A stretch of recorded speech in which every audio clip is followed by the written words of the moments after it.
debe seguir creciendo, expandiéndose, consolidándose territorialmente en todo el país, en cada comunidad.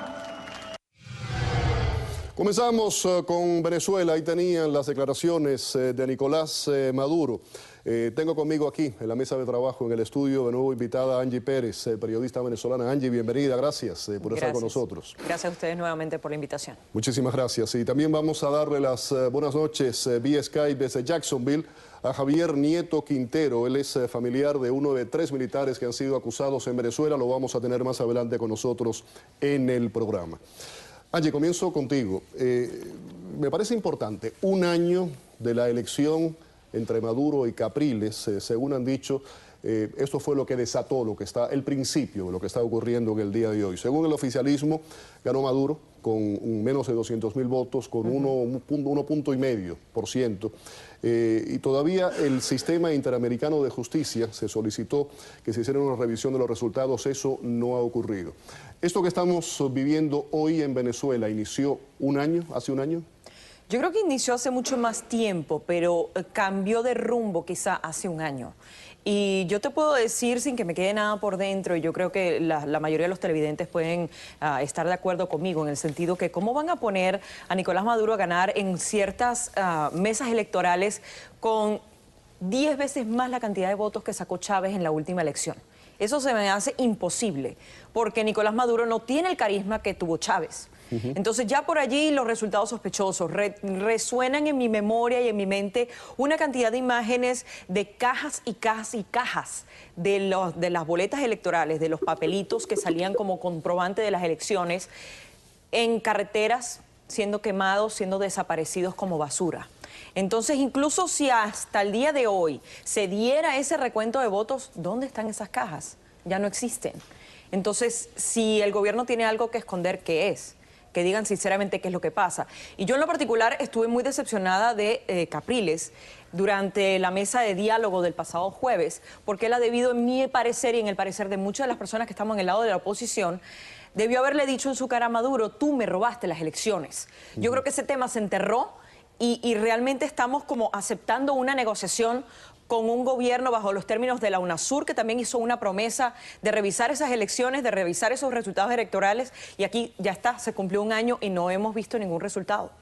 Vamos a regresar, si te parece, Angie, a lo que ocurrió hace pocos días, pocas horas prácticamente, con relación a ese encuentro que hubo entre parte de la oposición y el oficialismo.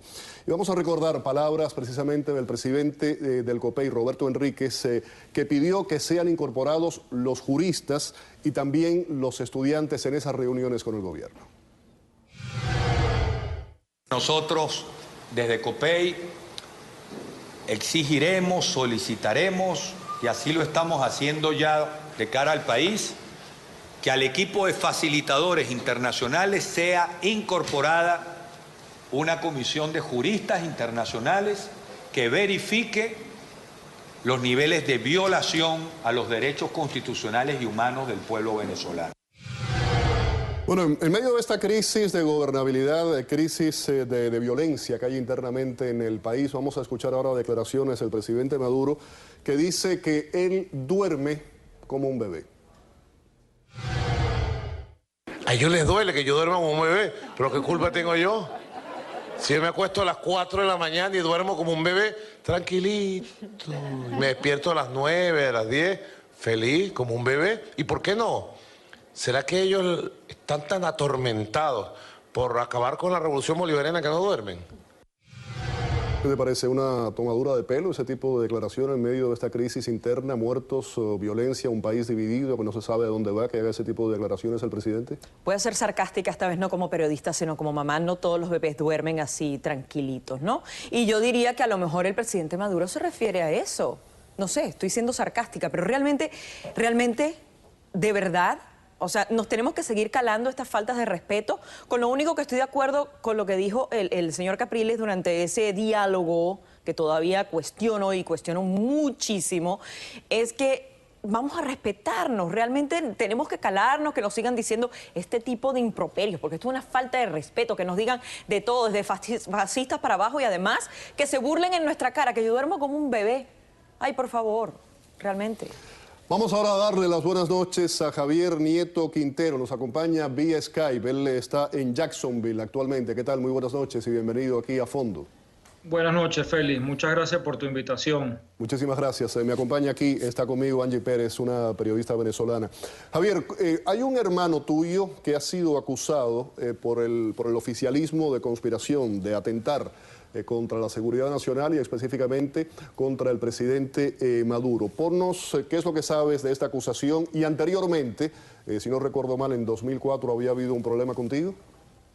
Sí, bueno, realmente vamos a hablar de Juan Carlos, que es el problema grave en este momento y que es una herramienta que, por cierto, no utilizaron estos dialogadores para explotar cómo el Estado secuestra, tortura y acusa a una persona inocente, ¿no? En el caso de Juan Carlos Nieto, él fue secuestrado por el Estado venezolano, cuya cabeza es ese señor que usted acaba de decir que duerme como un bebé.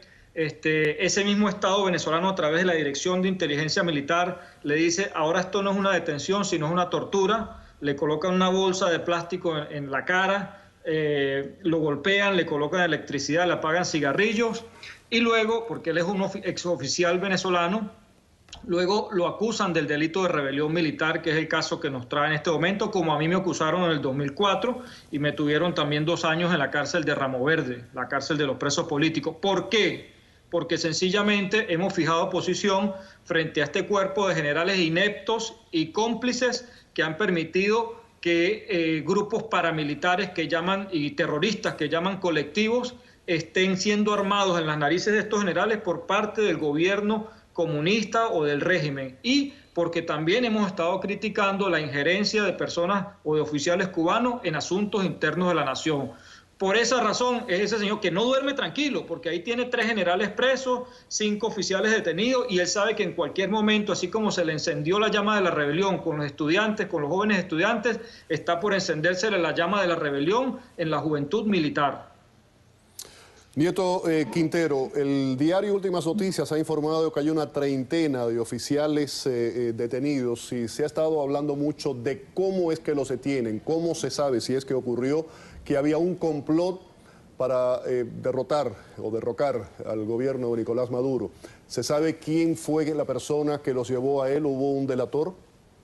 Ahí, según las fuentes de información, el abogado que está llevando el caso de Juan Carlos Nieto y otros oficiales, mi hermano Juan Carlos Nieto, que hoy, por cierto, está recluido en la Policía Militar de Fuerte Tiuna, recuperándose de las torturas, el abogado dice que hay un supuesto oficial, porque estos arman testigos, ¿no? Ellos arman testigos, que en el caso mío armaron un testigo en el 2004 para tenerme 2 años preso en Ramo Verde. En este caso también armaron un testigo que dice que había un plan donde había apoyo aéreo, donde había unas fuerzas terrestres y que supuestamente se iba a derrocar el gobierno. Pero no es así. Lo que ocurre en la juventud militar o en la población militar es lo que ocurre en la población civil. Los estudiantes y el pueblo de a pie se le escapó de las manos a estos políticos que fueron a negociar. Estos políticos que han vivido negociando a espaldas del pueblo. En la juventud militar, ¿verdad? O en el sector militar, que no están teniendo millones de dólares ni andan en los negocios que andan los generales, también la tropa, la oficialidad subalterna se le está escapando a estos generales que vienen siendo como los líderes políticos dentro del sector civil. Y lo que hay es un gran malestar, y por eso es que el Maduro está tan preocupado y anda haciendo preso a gente y anda persiguiendo para lanzar un mensaje de amedrentamiento. Correcto, hay un malestar porque el grado de inmoralidad al cual hemos llegado con esto, con lo que hacen los organismos del Estado, con lo que hicieron con la misma periodista esta que acaba de aparecer y que escríbalo, que detrás de esa periodista, Nairobi creo que se llama, están las manos de Rodríguez Torres, el ministro del Interior, y el director de la DIN, que fue lo que hicieron con Juan Carlos. Gracias a Dios a la periodista no la torturaron y casi la matan como matan a mi hermano. ¿Okay? Él se está refiriendo a la periodista Nairobi Pinto. Fue liberada y precisamente vamos a escuchar declaraciones sobre esa liberación y vamos a profundizar un poco más en el caso. Claro, claro. Gracias a Dios por la fortaleza.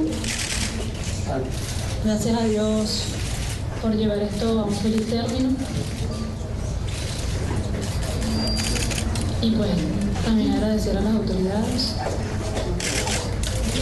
porque Entre las cosas que me decían era que Venezuela entera estaba movida. ¿Cómo ves el caso, Angie? Hay diversas versiones. El gobierno dice que eso ocurrió gracias a la presión policial sobre los secuestradores. Esa es la versión oficial. Hay otra versión que asegura que tenía fines políticos, eminentemente, claramente políticos. Inclusive se menciona su amistad con la líder estudiantil Gaby Arellano. ¿Cuál es tu punto de vista? Correcto, y quería hacer referencia, estaba ahorita refrescando la memoria sobre tweets específicos de dos cuentas en Twitter. Una es la de Marianela Salazar, que es la periodista, y la otra es de una cuenta de Anonymous War específicamente. En el caso de Marianela Salazar, ella denuncia que a Gaby Arellano le estarían abriendo un expediente para arrestarla e inculparla por el secuestro de Nairobi. Y según ella, o según las fuentes que le dicen a ella qué hay detrás de todo esto, le iban a poner como un crimen pasional, algo así como algo que habría sucedido entre ellas dos como pareja. Esto según las fuentes que le confiesan a Marianela Salazar, y ella lo colocó en Twitter, y por eso supuestamente el SEBIN habría allanado la casa de Gaby Arellano, la líder estudiantil, el día de ayer para tratar de arrestarla, pero no consiguieron nada con qué inculparla. Estas son las fuentes por una parte. Por otra, tengo esta cuenta de Anonymous War que desde anoche, aproximadamente a las 11:30, 11:50 de la noche, comenzaron a colocar tweets con la ubicación supuestamente exacta de dónde estaría Nairobi secuestrada. Y esto hablaba de una finca en el estado Guárico, pero que estaba apenas a 1 hora, hora y media, máximo 2 horas por carretera de la localidad de Cuba, en el estado Miranda, donde ella aparece realmente a la 1:30, casi 2 de la mañana. Entonces, según esa cuenta de Anonymous War, ellos lo que dicen es que definitivamente se asustaron porque, según Anonymous War, hubo 2 oficiales del SEBIN que están infiltrados, que están del lado de la oposición, que les dieron la ubicación exacta y quién estaba detrás de todo esto, que según ellos era el mismo ministro Rodríguez Torres. Entonces, bueno, hablan del G2 cubano, que esta es la forma de amenazarlos, de poner a ella como un ejemplo para todos los demás periodistas. Ella quizá era de los pocos que quedaban en Globovisión, más del lado de la oposición, y recordemos que Globovisión hace pocos meses fue comprado por un grupo económico bajo los intereses del gobierno. Radical, y además en el aire se Correcto. Y en el aire se nota, pero ella era quizá una de las últimas que quedaban, ¿no? Y al ser una figura tras bastidores no era tan prominente, pero con la renuncia de los diferentes corresponsales de Globovisión en las últimas semanas, como que a lo mejor ella trató de sacar la cabeza, de sacar información veraz, y esto fue así como, bueno, vamos a sacarte de circulación y ponerte como ejemplo. Ella no solo trabajaba en Globovisión, sino que era líder estudiantil, estudiante de la Universidad Central, y además era líder de los jóvenes del grupo parroquial en Venezuela. Entonces y el mismo Rodríguez Torres lo dijo esta mañana en la declaración, que era como una triple amenaza. No utiliza esas palabras, pero realmente, a mi parecer, fue lo que dio a entender. Entonces, ¿a qué estamos jugando? Sí, quiero, Nieto Quintero, rápidamente, en 30 segundos, quiero que sea bien breve y conciso. Una lectura rápida de esa reunión que hubo entre parte de la oposición y el oficialismo. No todos estaban representados. ¿De qué sirvió? Y la pregunta es, ¿ahora qué?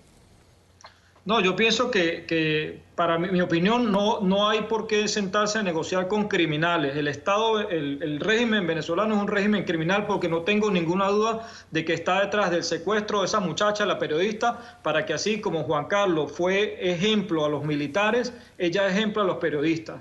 No sirve de nada el diálogo, y lo único que se puede dialogar es la salida y la cárcel para el régimen y sus jerarcas. Eso es todo, porque han matado, han asesinado, y nos debe doler todos los jóvenes que han muerto en San Cristóbal, en Valencia, durante estas protestas. Eso es todo. Vamos a escuchar a continuación formas en las que se han manifestado los estudiantes. Ahí tienen una. Así como ustedes tienen derecho a circular, a manifestar, también la gente tiene derecho a pasar por esa calle. Pero un perdigón pega a 30 metros de distancia, una bomba llega a 60 metros de distancia. ¿No te va a hacer nada? ¿No? Que no nos va a hacer nada. ¿Cómo que no nos va a hacer nada, pana? ¿Y la sangre que nos sale qué? ¿De confeti? Y aquí no vemos cifrino, oíste, chunga conducta, aquí no está la presa. Te hablan a 905 en Pinta, la Cota, para que sepan, de aquí de Caricó, Petare, Luis Pineda. Aquí están los sectores populares. Así que, como el señor 4 ya no quiso dialogar, y solo quiso hablar él, que siga la discordia.